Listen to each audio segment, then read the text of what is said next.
Hello and welcome to the Fast Track Travel Clinic with me, Simon Calder. Let's start inevitably with the consequences of the political turmoil that started in Egypt recently. Brian, who lives in Scotland's largest city, Glasgow, got in touch to say, I booked all the elements of a Nile cruise holiday myself, not through a tour operator, and I'm due to fly to Egypt later this month. As I write, the British government is warning against travel to both Cairo and Luxor, the start and end of the cruise, and I want to cancel. But will I get my money back? Sadly, Brian, like thousands of other holidaymakers who decided to organise their own trip, you have very few options. Your contract with the airline obliges them only to deliver you to Egypt. The fact that you may not want to be there isn't their problem. The same applies for the cruise company, which is entitled to say the boat is sailing with or without you. Travel insurance doesn't cover what's known as disinclination to travel, and your credit card company would only help out if either the cruise line or the airline failed to provide the service, which seems the opposite of your case. And as well as messages from people like Brian who want to cancel their trips, we've had emails from plenty of you who want to go ahead with vacations in Egypt. It's impossible to give hard and fast rules, and a matter of talking to the airline or tour operator to see what arrangements they may have in place for postponing or rearranging your vacation. But remember that if you elect not to travel because you're worried about the political situation and the trip goes ahead, you risk losing some or all of your money. Let's look now at the cold weather chaos that prevailed in much of Northern Europe in December.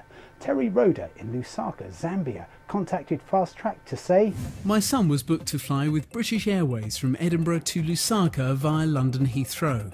The first flight was cancelled, so he missed the connection. He caught a train the following morning to Heathrow and then waited 2 days for a flight to Africa, but the only place BA could get him to was Johannesburg. I then had to buy a one-way ticket to Lusaka for him. Can we claim this back? BA, like every airline operating from Europe, is obliged to get people to their final destination, and tells me that indeed your son was booked on a connecting flight from Johannesburg to Lusaka. The airline says your son's travel agent cancelled that leg of the journey for some reason and recommends you contact the agent to ask why and to get your money back. Next, Parves Machulets was in Berlin, keen to get to Mumbai. I booked a flight on Emirates from Dusseldorf to Dubai.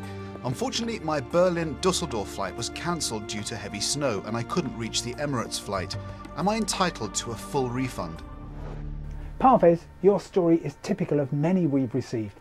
I understand that the flight that didn't take off from Berlin to Dusseldorf was a separate booking on Air Berlin rather than being part of the same itinerary, which in the case of Emirates would have meant you flying on Lufthansa within Germany.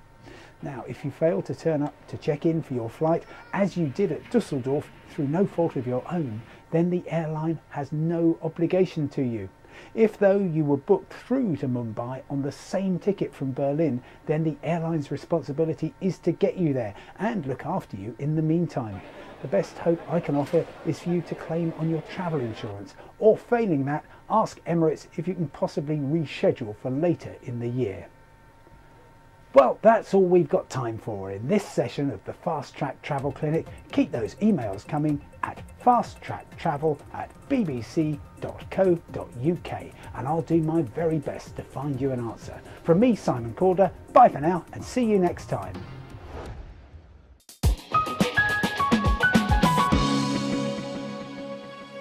Simon Calder there, resolving some of your travel issues. And if you're heading out soon for some winter sports and you fancy something a bit more adventurous than snowboarding or skiing, how about the extreme sport of ice climbing? The art of scrambling up near vertical walls of ice with an axe, some crampons and a bit of rope is one hell of an adrenaline rush, let me assure you. And who better to try that out than our fearless reporter Brandy Yanchik. We sent her to the Canadian Rockies to Jasper in Alberta.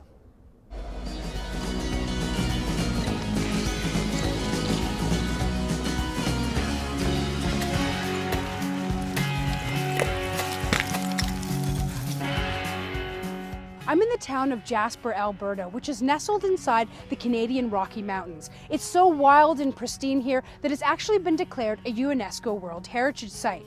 And when you look around, you can see it's not your typical resort town. And the reason for this is because we're actually inside the Jasper National Park, and there are regulations about how much you can build here, so it's retained its rustic charm.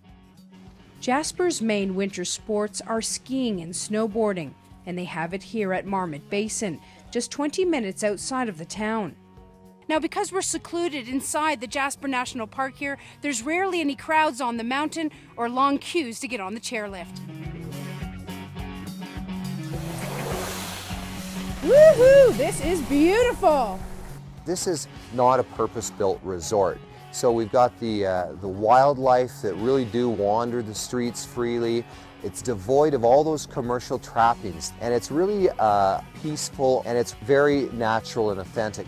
And for the more adventurous types, there's always ice climbing. Here in Jasper, it's one of the best places to do it, and I've never done it. I'm a complete beginner, so I've hired a local mountain guide here, Mike Adolph, and he's going to teach me the ropes. And I have to admit, I am a little bit nervous, and it's really cold here. It's about minus 15 degrees Celsius, but it's great for ice climbing because we need it to make the ice.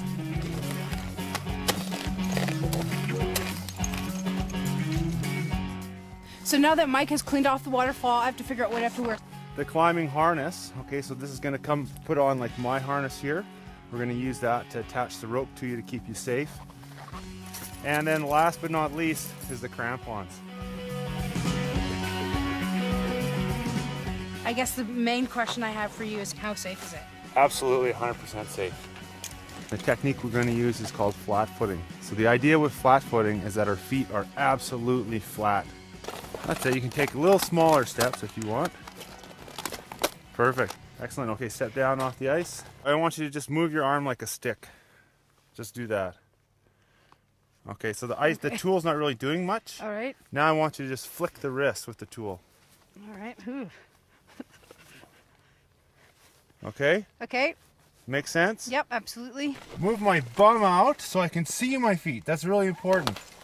Kick my feet into a new spot. And now I want to move my upper body again. So my hips come in and I focus on the upper body. Okay. Make sense? Sure. Yeah. Good. Oh, Heels this is low, weird. heels low. You pull up on the... That's it. Okay. Oh my god. Okay. This is weird. It's a weird feeling, I can tell you that much. I'm nervous!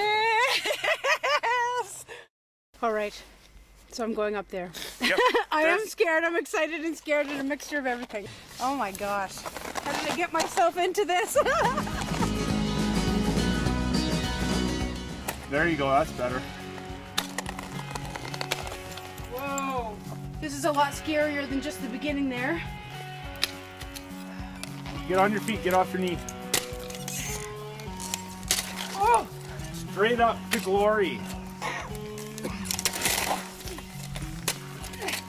Front point up.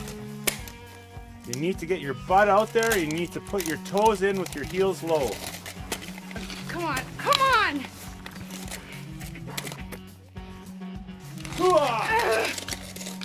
One point. 1 point. Nice. See the I anchor? can see it. Can I go down now, please? I'm so thrilled that I actually made it to the top. I'm really proud of myself. It was not as hard as I imagined physically at all. It was more in my head, whether or not I could make it or not. So now I gotta get down. Thank you. That's ice climbing. Thank you. Thank you very much.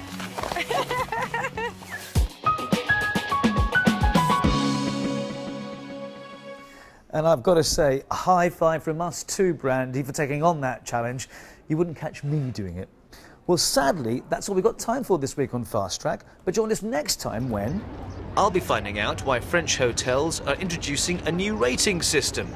Does it make life even more confusing for tourists? Don't forget, if you want another Fast Track fix, you can always check out our website, which you'll find at our usual address, bbc.com/fasttrack. But in the meantime, from me, Rajan Datar, and the rest of the Fast Track team, thanks for watching and happy travelling.